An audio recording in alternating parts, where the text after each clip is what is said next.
Allez, les mains dessus. Je suis là.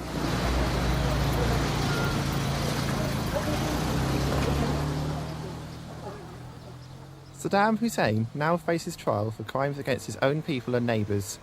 We're on our way to the United Nations building in Geneva to meet the only American on Saddam Hussein's team of international lawyers. Mr. Doubbler? Curtis Doubbler? How are you doing? Nice to meet you. 1 month ago, the 19 lawyers who are going to defend Hussein was made known. One detail strikes us immediately. Almost all of them come from Egypt, Jordan and Tunisia. Curtis Doubbler is the only American listed, as well as one Frenchman and one Swiss. Doubbler is a fascinating figure. Through the phone, he indicates he does not understand why we think he's interesting, that he certainly will avoid a lot of subjects, and that he knows Holland very well indeed. U spreekt uitstekend Nederlands. Spreekt u het nog vaak? Nee, dat is de probleem. Dat is waarom ik niet uitstekend Nederlands spreek, maar ik wel verstaanbaar Nederlands kan spreken. At the UN headquarters in Geneva, we follow the man who is to defend Saddam Hussein. He has been on the dream team of his international lawyers for a month now, but he maintains a relaxed attitude. I think you'll find that compared to many lawyers, particularly international lawyers, I'm a fairly simple person. You're a fairly what? Simple person. How do you mean? My life is not glamorous or anything like that. I just do a very trudging job, which requires a lot of research, a lot of writing, a lot of work for very little or no pay. We will follow this man for a day, which means walking fast in the first place. His overcrowded agenda sends him through Geneva's highways and byways, and it takes a strenuous effort to keep pace with him. At high speed, he works through his appointments, from 7 o'clock in the morning till late at night. All the discussions have to do with human rights. Today, he is busy looking after the interests of some captured Afghan warriors who are detained in Guantanamo Bay. On this American base on Cuba, there are hundreds of alleged Taliban and Al-Qaeda fighters who have still not been tried. Doubbler is trying to persuade the military tribunal there to resume dealing with his clients' cases, since they've been imprisoned there for 2 years. But let us return to our main objective in Geneva, talking with the American who is to defend his country's archenemy. How did you become one of Saddam's lawyers? I was contacted by individuals that suggested that I could make a contribution to the case. But why? Why you? Perhaps because I've worked very often in the Arab world. I know Iraq quite well. I was in Iraq during the first Gulf War, and just before this Gulf War, in fact, we did a report on what we believe would be the effects of the war on children, which have come true, unfortunately, I think, in the year after the war, where the children, the condition of children in Iraq has deteriorated to a state worse than it ever was under Saddam Hussein, under sanctions, in fact.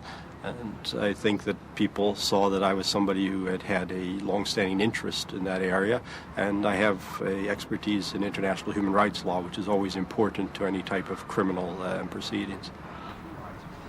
Ladies and gentlemen, we got him.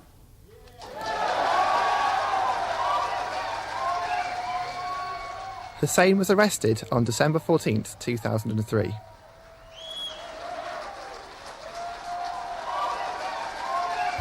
Hey, Joe. Yes, sir, mate. Yank that rug off. Between capture and his handing to the Iraqis, the location of Saddam was a well-guarded secret. Speculation was rife. A British Sunday Telegraph reporter claimed he was held under Spartan conditions in a jail at Baghdad airport. Other guesses put him in Qatar.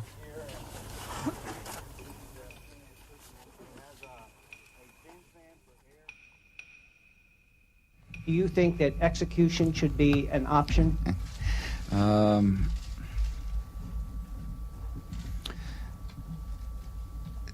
He will be detained. We will work with the Iraqis to develop a way to try him that will stand international scrutiny, I guess is the best way to put it. We are not yet at all sure of what are the means by which a trial will be held, but we're trying to encourage the United States, which right now has unilateral, almost exclusive authority over this whole matter, which is very unfortunate because that in itself is, as you could imagine, troubling. It's like a king back in the Middle Ages that is not restricted by anything but his own will. I've got my own personal views of how he ought to be treated, but I'm not an Iraqi citizen. It's going to be up to the Iraqis to make those decisions. Yeah, I said I have my own personal views.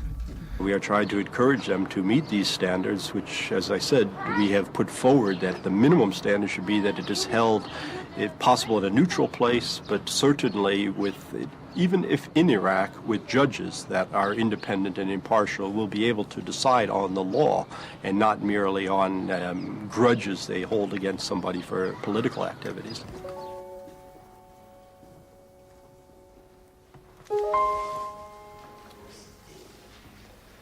I prefer you not film my legal research. Doubbler now has his office in Washington, but 10 years ago he was working in the Dutch town of Alkmaar as a lawyer in a small office, where he assisted asylum seekers. Before this, he studied law in Nijmegen and was a volunteer for a Dutch refugee foundation. Since then, he's emerged as a real champion of human rights.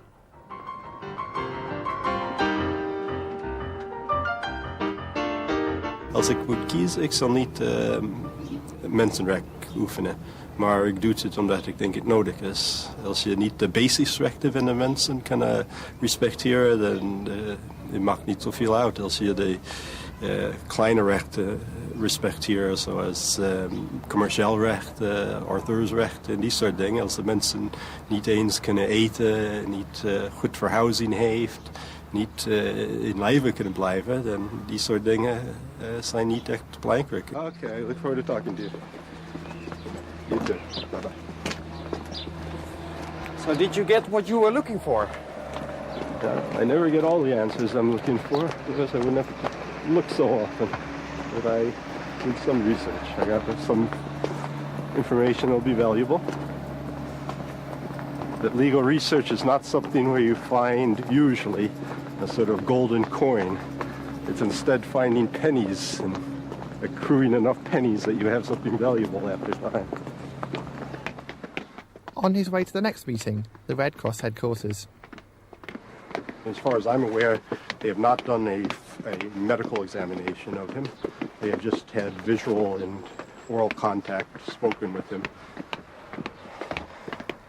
The Red Cross is the only organisation that is permitted to visit prisoners of war. Such is the status of his client, Saddam Hussein, that the Red Cross visited him. Is it possible to visit him at the moment? For us, no. May I introduce my colleague, Christophe Sauter? The only people we know who have been able to visit him to date are American government officials, mainly aimed at intelligence gathering, which is already problematic in terms of the Geneva Conventions, and the International Committee of the Red Cross, which has visited him, I believe, a couple times. But what we know about those visits are essentially what's in the public domain. We talk with them regularly, as you witnessed today, but we don't have any privileged information. They don't tell us anything, really, that they wouldn't tell you.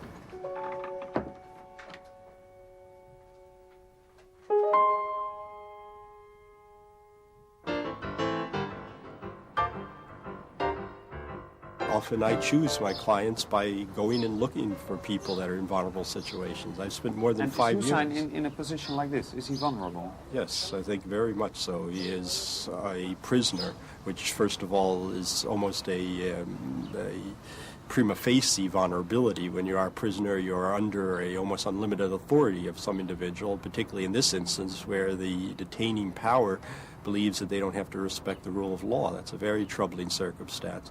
I must admit I also choose cases because I think that they will make a difference in the law, and sometimes, like Saddam Hussein probably could find other lawyers, I'm quite sure.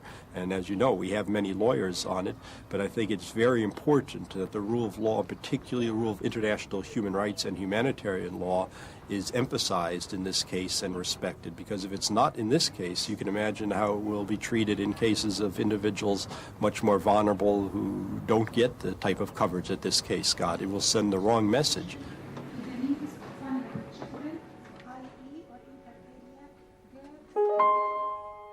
Did you ever meet him? No, I've had the opportunity to meet him and actually declined several times. Why? Or what happened? I was working on peace projects where our objective was to show solidarity for the people of Iraq, and I thought it would jeopardize or compromise my impartiality to meet with him.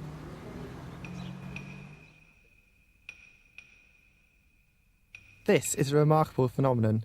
One of the main indictments against Saddam is, without doubt, the committing of crimes against his own people.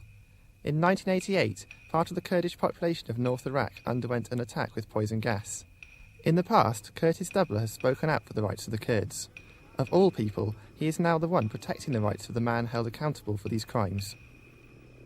There are some moral dilemmas in it, but those are not legal dilemmas. In terms of the legality of it and the value, the only thing I had to convince myself of is that was there a human rights issue here, which I was quickly convinced of after looking at the facts of the case, and whether or not I could make a contribution to that. And I thought I could, and I thought this was a valuable enough case, as I already indicated to you, that that it could contribute to the overall protection of individuals' human rights. Moral dilemmas are things that I have to sort out within myself, and those are more personal matters that are within an individual's own personal disposition. And what is your moral dilemma at the moment? No, as I said, those are for myself.